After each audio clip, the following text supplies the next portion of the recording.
Hello students, health and physical education class 10th हम अपना third chapter start कर रहे हैं आज, इम्पोर्टेंस ऑफ इंटरनेशनल हेल्थ। अब वैसे तो आप लोगों को शायद ये चैप्टर इतना ज़्यादा इम्पोर्टेंट नहीं लगता, लेकिन क्योंकि अब कोविड-19 के टाइम पीरियड में आप इन सब चीज़ों को सुन रहे हो, अपनी डेली लाइफ में समझ रहे हो कि क्या होता है, हेल्थ क्या है, WHO क्या है, इंटरनेशनल हेल्थ क्या है, उसकी इम्पोर्टेंस क्या होती है, तो आप इजीली शायद इस चैप्टर को समझ पाओगे अब इस कंडीशन में। ओके, चलिए स्टार्ट करते हैं। उसमें क्या है, फर्स्ट पॉइंट से शुरू कीजिए आप। A century ago, lack of transportation facility had kept different region of the world in isolation। अब आप सुनते हो रेगुलर कोविड के टाइम पीरियड में आपने ये नया वर्ड सुना, आइसोलेशन, है ना। अब वो कह रहे हैं कि बहुत सेंचुरी एगो, बहुत सारे साल पहले अगर आप देखो, 100 वर्षों पहले देखोगे तो आपने ये देखा कि क्योंकि ट्रांसपोर्टेशन फैसिलिटी बहुत अच्छी नहीं थी, इसीलिए लोग एक दूसरे से काफ़ी दूर रहते थे, बहुत दूर दूर काफ़ी दिनों में मिलते थे। इट मीन्स वो अपने आप को ही सेल्फ आइसोलेट रखते थे, मतलब आइसोलेशन में ही रहते थे, तो बीमारियां ज़्यादा स्प्रेड नहीं होती थी। ठीक है, due to lack of such facilities contact of people around different parts of the world were rare. अब इतना एरोप्लेन नहीं थे, मोड ऑफ ट्रांसपोर्टेशन बहुत कम था, तो सब एक दूसरे से बहुत कम मिलते थे। अब ज़्यादा स्प्रेडिंग का कारण क्या है, लॉकडाउन क्यों लगाना पड़ा किसी भी, अब जैसे पैंडमिक आई हुई कोविड-19, तो उसके लिए लॉकडाउन क्यों लगाना पड़ा, क्योंकि ट्रांसपोर्टेशन इतनी ज़्यादा है, लोग एक दूसरे से इतना कांटेक्ट करते हैं, इतना ज़्यादा मिलते हैं, ठीक है, बहुत ज़्यादा कंजस्टेड है सब कुछ, तो इसीलिए हमें लॉकडाउन लगाना पड़ा गवर्नमेंट को, क्योंकि अगर ट्रांसपोर्टेशन ज़्यादा रहेगा, लोग एक दूसरे से मिलते रहेंगे, कम्युनिकेशन रहेगा, तो स्प्रेडिंग होगी ज़्यादा से ज़्यादा इस चीज़ की, किसी भी वायरस की। ठीक है, उसके बाद वो कह रहे हैं with the availability of different means of transport more and more people are travelling to different part of the world. जैसे जैसे अवेलेबिलिटी हुई ट्रांसपोर्ट की, तो हम लोग पहले अपने शहरों से दूसरे शहरों में जाने लगे, दूसरे शहरों से हम दूसरे स्टेट्स में जाने लगे, दूसरे स्टेट से अब कंट्रीज़ भी दूसरी में जाने लगे हैं, और बहुत इजी होता है एयरप्लेन प्लेन के थ्रू, जो है एयरप्लेन के थ्रू 2 मिनट बहुत जल्दी हम पहुंच जाते हैं। ठीक है, जहां हम सोचते थे बेंगलुरु चेन्नई जाने में 2 दिन लगते हैं ट्रेन में, वहां हम 2 घंटे में पहुंच जाते हैं। तो इट मीन्स कि ट्रांसपोर्टेशन की अवेलेबिलिटी होने के कारण जो कांटेक्ट है लोगों का, फेस टू फेस कांटेक्ट कह लो, वो ज़्यादा हो रहा है। ठीक है, आगे वो कह रहे हैं some travel for employment elsewhere, some for advance studies and some for pleasure. कुछ लोग जाते हैं एम्प्लॉयमेंट के लिए, काम धंधों के लिए, ठीक है, कुछ जाते हैं स्टडीज़ के लिए, जैसे स्टूडेंट्स जा रहे हैं या अदर फॉरेन कंट्रीज़ में, और कुछ जाते हैं सिर्फ घूमने के लिए, एंजॉय करने के लिए, मतलब पर जाते हैं लोग बाहर। ठीक है, एक दूसरी जगह को देखते हैं, समझते हैं।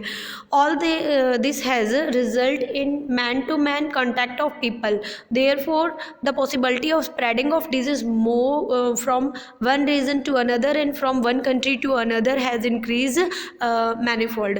अब ये बात तो बताने की ज़रूरत रही नहीं, हमें ये बात बतानी तब पड़ती जब हमारे को इस लेसन को पढ़ने से पहले कोविड ना आया होता। अब क्योंकि हम ये लेसन कर रहे हैं, तो इत्तेफाक से हमारे पास कोविड आया हुआ है, और हमें पता है कि कोविड किस किस तरह से फैला है ना। इस बारे में तो हम सबको पता ही है कि कोविड कहाँ से कहाँ तक फैल गया, चाइना से स्टार्ट हुआ, फॉरेन कंट्रीज़ में गया, बहुत कोशिशों के बावजूद भी हम अपने देश में उसे फैलने से नहीं रोक पाए। और अब तो मतलब नवंबर में तो दिवाली के बाद ये कहा जा रहा है कि ये अपनी 3rd स्टेज पे है, कंडीशन बहुत ख़राब है। ठीक है, और उसी की वजह से आप देखो कैसे स्टडी कर पा रहे हैं, नहीं तो हमारे पास तो फ़ोन होता ही नहीं था, है ना।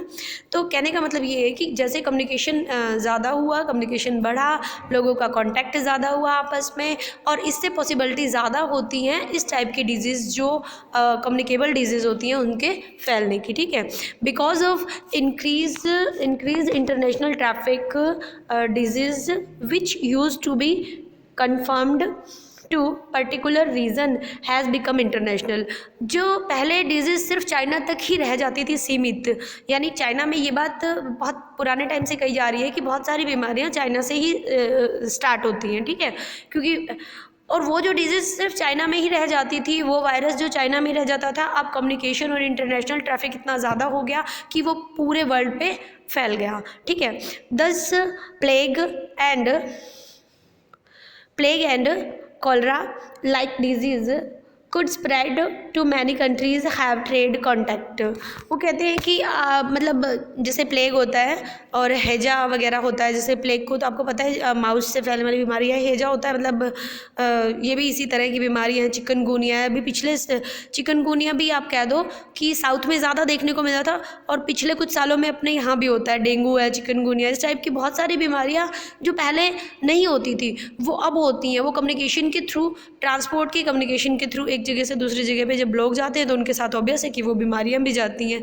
ठीक है, मतलब इस टाइप की बहुत सारी डिजीज़ है जो कम्युनिकेशन के थ्रू ही फैली है। जब इंटरनेशनल ट्रैफिक ज़्यादा हुआ है, एक दूसरे की जगह पे आप ये कह लो ट्रैफिक ज़्यादा हुआ है, लोग कम घूमने जा रहे हैं, स्टडी करने जा रहे हैं, तो ऑब्वियस उनके साथ बीमारियां भी जा रही है।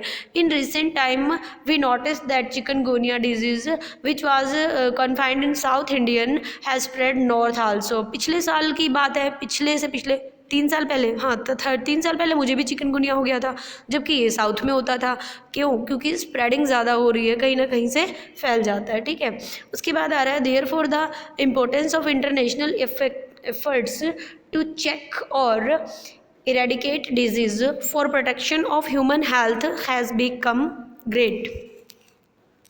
इस तरह से जो है ना वो हम ये कह सकते हैं कि जो पूरे वर्ल्ड में फैल जाती है बीमारी, जैसे अभी कोविड फैला हुआ है, तो ये बहुत भारी समस्या हो जाती है क्योंकि बहुत ज़्यादा जनसंख्या हमारी इससे जो है प्रभावित होती है। पहले टाइम में भी प्लेग आया था, उस टाइम में भी बहुत लोग मरे थे। ठीक है, अभी भी बहुत, लेकिन वो बात ठीक है कि हम लोग सेफ़ हैं, तो हमारे आजू बाजू सब सेफ़ हैं, तो हमें लगता है कि ऐसा कुछ है नहीं, पर वास्तव में इस बीमारी से बहुत लोग, अभी कोविड से भी बहुत लोग मर रहे हैं। ठीक है, इंडिया में इतना नहीं, आप कह रहे हो कि डेथ रेट कम है, बट फॉरेन कंट्रीज़ में डेथ रेट बहुत ज़्यादा है और वहाँ हमारे मुकाबले मेडिकल फैसिलिटी बहुत अच्छी है, उसके बाद भी वहाँ पे डेथ रेट ज़्यादा है क्योंकि वो एक आप कह सकते हो ठंडी जगह की वायरस है और वो वहाँ ज़्यादा स्प्रेड करता है। अब अपने यहाँ जब ठंड बढ़ रही है तो ये वायरस का भी ज़्यादा बढ़ रहा है। ठीक है, कीपिंग इन व्यूज़ मतलब इसकी हेल्थ डिपार्टमेंट इसको रोकने के लिए काम करता है और कर भी रहा है। Keeping in the views of spreading of plague and cholera steps has been taken by government in the past to stop such spreading by blocking the entry of travelers goods and ships etc in their territories. अब plague को और cholera वगैरह को रोकने के लिए government ने इस प्रकार से बहुत सारी ऐसी चीज़ों पे बैन लगाया था कि भाई ट्रैवलिंग नहीं होगी जिस कंट्रीज़ में ज़्यादा फैला हुआ है, सामान की भी नहीं होगी, मतलब गुड्स को भी नहीं जाने दिया, शिप्स का भी नहीं जाने दिया जाएगा। जैसे एक तरह से अपने यहाँ भी अभी लॉकडाउन लग गया था कि कुछ नहीं होगा, और अभी भी कई जगह पे जहाँ ज़्यादा ऐसा एरिया लगता है कि जहाँ पे ज़्यादा फैला हुआ है वहाँ भी कम्युनिकेशन काट दिया गया है। ठीक है, अच्छा, और ये कह रहे हैं एक और चीज़ आपने अभी कोविड के टाइम में सुना है, एक तो आइसोलेशन सुना है नया वर्ड, एक आपने क्वारंटाइन वर्ड सुना होगा। क्वारंटाइन कर देते हैं, आइसोलेशन सेल्फ आइसोलेट में रखते हैं या क्वारंटाइन कर देते हैं। ठीक है, when blocking of entry was not found desirable और possible the travellers goods and ships etc has been subjected to quarantine or isolate for a certain period to check the spreading of disease। हम भी अभी क्या करते हैं, हम कहते थे, अभी भी होता है कि कोई सामान बाहर से ला रहा है तो उसे बिना ज़्यादा अपने यूज़ में लाए कुछ टाइम के लिए क्वारंटाइन कर दो, यानी उसे सेपरेट रख दो और उसे हाथ न लगाओ ताकि वो जो वायरस वगैरह उसके ऊपर है वो अपने आप से कुछ टाइम बाद ख़त्म हो जाए। ठीक है, तो क्वारंटाइन वो आप कह सकते हो ऐसी चीज़ों में रखा जाता है अगर कोई सामान भी आ रहा है दूसरे देशों से, ठीक है, या कोई ट्रैवलर्स आ रहे हैं तो उन्हें भी क्वारंटाइन पीरियड में रखा जाता है ताकि स्प्रेडिंग जो है वो डिजीज़ की ना हो। अब कोविड के टाइम में आपको क्वारंटाइन अच्छे से समझ आ गया, जबकि मैं इससे पहले आपको बताती ना ये टॉपिक तो आपको बिल्कुल नहीं समझ आता। अब आपको अच्छे से पल्ले पड़ेगा कि क्वारंटाइन क्या है और आइसोलेशन क्या है। ठीक है, उसके बाद वो कह रहे हैं since blocking of travellers and goods etcetera was found to be very troublesome efforts were started to find ways and means of controlling disease occurring specially in the pandemic form. वो कह रहे हैं कि क्योंकि जो ट्रैवलर्स होते हैं या जो सामान होता है उस पर रोक लगाना भी इतना आसान नहीं होता, बहुत मुश्किल होता था पहले टाइम में, ठीक है। इसीलिए जो बीमारियां थी वो ज़्यादा जल्दी से फैल जाती थी और उनको कंट्रोल करना भी मुश्किल हो जाता था, ठीक है। लेकिन अब क्या हो रहा है, अब आगे सुन लीजिए। वो कह रहे हैं such efforts led to be establishment of WHO। हाँ, disease in the middle of the 20th century has been eradicated and efforts are being made to find out the cure of some of the deadly communicable diseases like malaria, पॉलीनेस्टिक्स and non communicable disease like cancer. अब सुन लीजिए एक बार इसके बारे में। वो कह रहे हैं कि WHO की जब से ऑर्गेनाइजेशन बनी है, एस्टेब्लिशमेंट हुई है, WHO मतलब वर्ल्ड हेल्थ ऑर्गेनाइजेशन, WHO की जब से एस्टेब्लिशमेंट हुई है तब से बहुत सारी ऐसी कोशिश की गई हैं, मतलब मदर्स को भी ऐसा बनाया गया है कि वो बीमारियों को ना पालने दे, बच्चों को ना होने दे बीमारियां, ठीक है, उनकी भी सेफ्टी रखी गई है।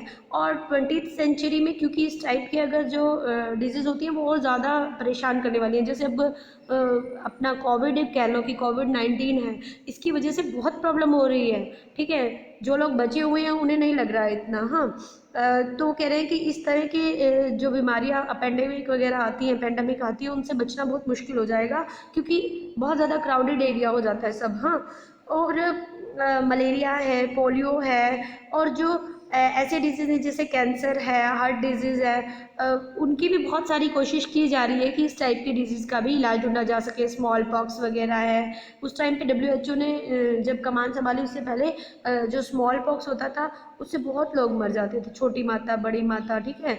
वो होती है ना चिकन पॉक्स, स्मॉल पॉक्स, इस तरह की बीमारियां बहुत होती थी पहले में, पोलियो, इस सब से तो हम निपट चुके हैं। लेकिन अब जो मेजर प्रॉब्लम आ रही है, साल होने को आया बट कोविड का कोई भी अब तक परमानेंट सोल्यूशन हमारे पास नहीं आया है, बस अपनी क्योर करके ही हम लोग रख सकते हैं, ठीक है। चलिए नेक्स्ट जो मैं आपको बताऊंगी टॉपिक हमारा होगा क्वारंटाइन मेजर्स, यानी क्वारंटाइन करने के क्या क्या तरीके होते हैं, किस तरह से हम अपने आप को क्वारंटाइन करके डिजीज़ को फैलने से रोक सकते हैं। ओके, आई थिंक ये आपको क्लियर हुआ होगा। Thank you.